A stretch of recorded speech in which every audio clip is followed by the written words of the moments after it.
across California. In the north, a Kincaid fire, so big it looks like this. This is 85 miles away in San Francisco. Meanwhile, in Southern California, they're bracing for those dangerous Santa Ana winds. Matt Gutman is in Los Angeles, has the latest for us. Good morning, Matt. Hey, good morning, Robin. We actually just lost a light because the winds are starting to pick up here. And you can see those firefighters behind me. They're literally taking a last stand. Just over the past half hour, the winds have kicked up, and you can see it blowing those singed palm trees behind me. Now, the fear is that the wind is going to kick up embers and cast them perhaps miles downrange, taking them from destructed areas like this and starting new fires. Now, these red flag warnings are underway in 43 California counties this morning. That applies to 27 million people. Overnight, that rare new video showing the spark which incinerated 12 homes, damaged 5 others in LA's pricey Brentwood neighborhood.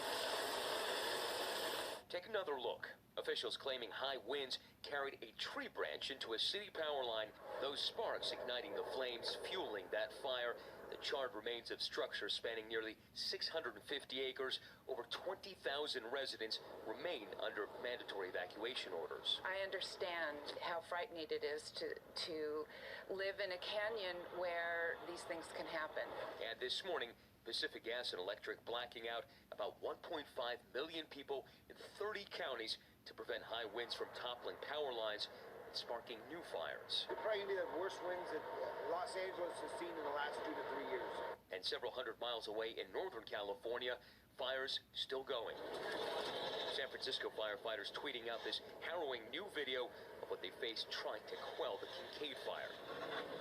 Infernos on both sides of the highway as they tried to douse those flames. These aircraft now flying overhead, trying to keep the fire down.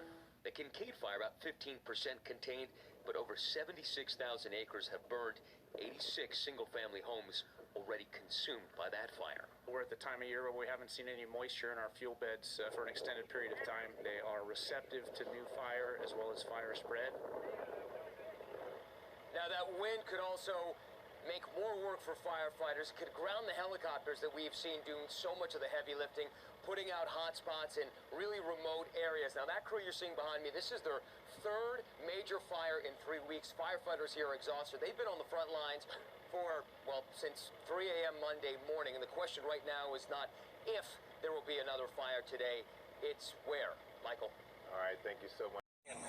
Of Canyon Country, and there are currently families screaming, and there are dozens and dozens of families on this block here of Quinn Drive and Shannon Court at this intersection being told to evacuate because the fire has crested this hill here. As you can see, I was previously standing at the top of this hill here. As you can see, it's basically just covered by smoke. As a fire within 10 minutes, basically force these people out of their homes.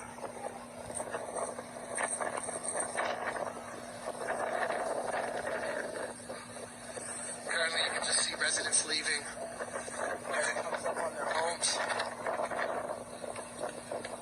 If you can look closely, you can see that back gate there.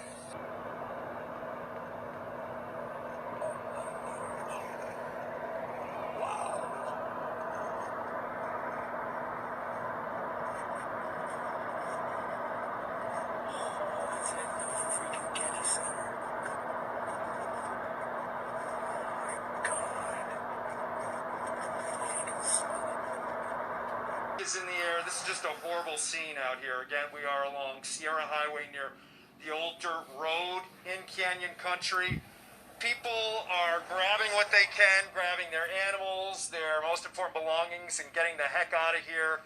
This has been a recipe for disaster, something that we doesn't exactly come as a surprise, but certainly everyone was hoping not to see this kind of a flare-up with the extreme fire weather, the extreme fire danger, with the strong, gusty Santa Ana winds, extremely high temperatures, and plunging humidity levels. As far as the eye can see, the entire ridgeline is on fire here along Sierra Highway, and these wind-driven flames have been moving so incredibly fast, so quickly, swallowing up these hillsides.